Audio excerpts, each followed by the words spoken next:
రాజకీయ జీవితాన్ని ప్రారంభించాలనుకుంటున్నట్టు చెప్పుకొచ్చారు ఆయన. ప్రజా సమస్యలపై తన పోరాటం కొనసాగుతుంది.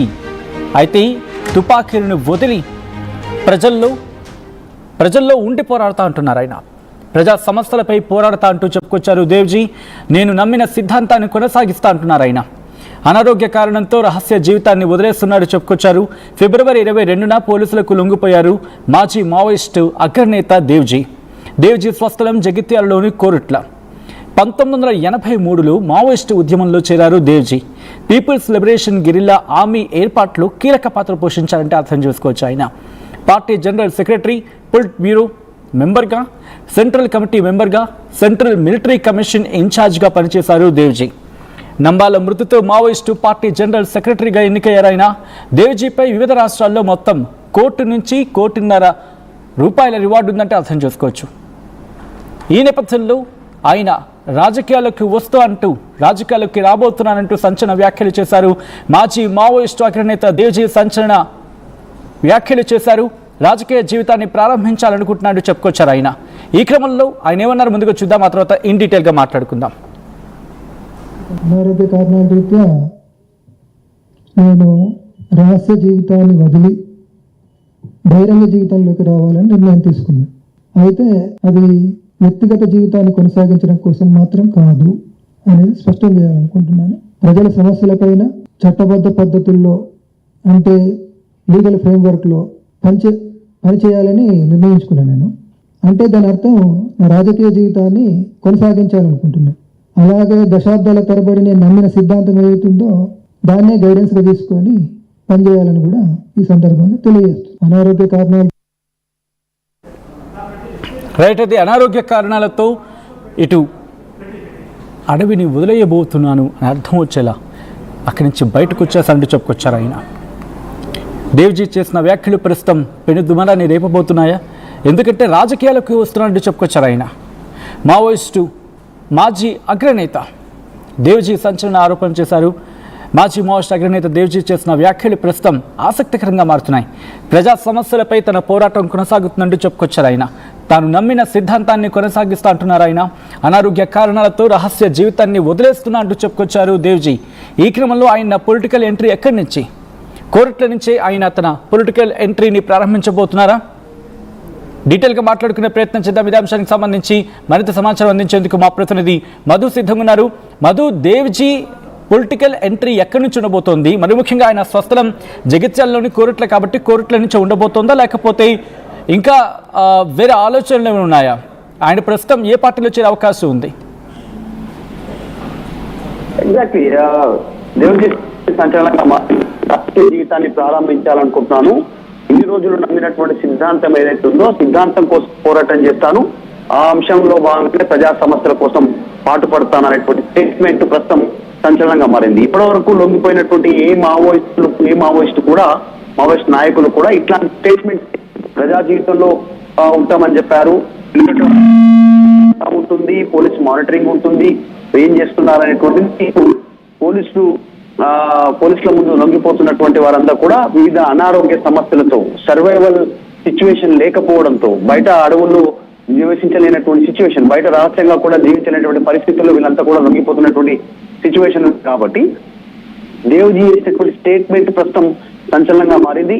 మరి కోరుట్ల ఆయన సొంత ప్రాంతం, అక్కడి నుంచి ఏమైనా పొలిటికల్ ఎంట్రీ ఇచ్చే అవకాశం ఉందా? పొలిటికల్ ఎంట్రీకి ఇస్తే ఇండిపెండెంటా, పార్టీలో జాయిన్ అవుతారా, ఎట్లాంటి పార్టీ ఉంటుంది, ఆయన జాయిన్ అయ్యేటువంటి పార్టీ ఎట్లాంటి పార్టీ అయి ఉంటుంది, అసలు ఏం చేయనున్నారు, ఆయన ఎంట్రీ ఎట్లా ఉంటుంది అనేటువంటిది చర్చ ఆల్రెడీ ప్రారంభమైంది. దానికి రీజన్ ఎందుకంటే ఇన్ని రోజులు ఇదే రాజకీయ వ్యవస్థకు వ్యతిరేకంగా పోరాటం చేసినటువంటి వ్యక్తులు వీళ్ళంతా కూడా సమాజంలో గతంలో మంచి చెడుకు సంబంధించినటువంటి విషయంలో, ఆధిపత్య ధోరణికి సంబంధించిన విషయంలో వీళ్ళు ఒక దిశానిర్దేశం చేసేవారు. ఆధిపత్యం ఎవరైతే చేస్తున్నారో వాళ్ళని అణచివేయబడుతున్నటువంటి కింది స్థాయికి సంబంధించినటువంటి వర్గాల కోసం నిలబడేటువంటి వారు. తర్వాత పరిణామాలు మారాయి. వీళ్ళ యుద్ధం డైరెక్ట్ గా ప్రభుత్వాలకు వ్యతిరేకంగా మారింది. అక్కడ కుర్చీలో ఏ రాష్ట్ర ప్రభుత్వం ఉన్నా, ఏ పార్టీ ప్రభుత్వంలో ఉన్నా వారితో డైరెక్ట్ గా యుద్ధం చేసినటువంటి పరిస్థితి. వీళ్ళంతా కూడా ఆయుధాలతో, బాంబులతో వాళ్ళపైన దాడి చేయడము, పోలీసుల పైన అటాక్ చేయడము, 100,000 మంది పోలీసులను చంపినటువంటి సిచ్యువేషన్ నక్సల్స్,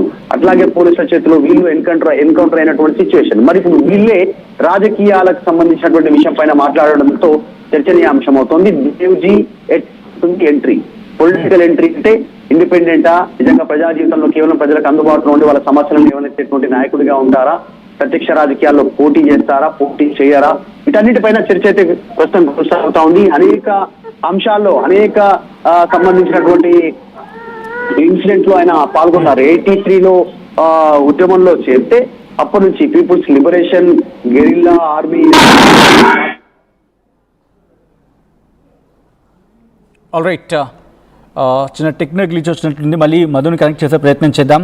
ప్రస్తుతానికైతే మాత్రం ఆయన చేసిన వ్యాఖ్యలు ఆసక్తికరంగా మారాయి. ఎందుకంటే పొలిటికల్ ఎంట్రీ ఇవ్వబోతున్నాను, పొలిటికల్గా రాబోతున్నాను, పొలిటికల్గా అడుగు పెట్టబోతున్నాను, ప్రజాక్షేత్రంలో ఉండి రాజకీయంగా ప్రజా సమస్యలపై ఇక పోరాటం చేయబోతున్నా అంటూ చెప్పుకొచ్చారు మావోయిస్టు, ఇన్ఫాక్ట్ మాజీ మావోయిస్టు అగ్రనేత దేవ్జీ.